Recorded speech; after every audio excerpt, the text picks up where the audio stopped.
Ready.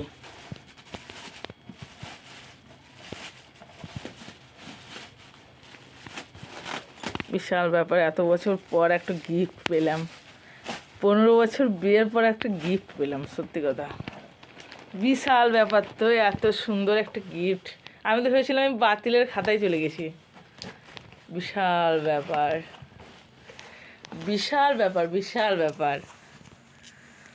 উরে বাবা, জয়কে একবার ডেকে নিয়ে এসো,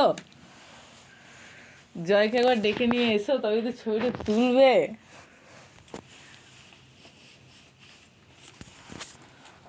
কেন আমাকে তুমি কি মনে করো? আমি তো মনে করছিলাম তুমি আমাকে ভালোই বাসো না কোনো দিন, সেরকমই ভেবেছিলাম আর কি।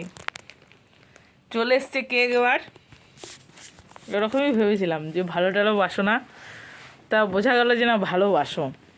অবশ্যই এটা তো বোঝা গেল, আমার কথা ভুলে গেছো। গেঞ্জিটা এখন পরিষ্কার হয়নি। এই যা, কি করে পরিষ্কার করেছি আমি তাহলে? আচ্ছা ঠিক আছে, জয় আসুক, তারপর ছবি তুলে তারপর কেক কাটা হবে।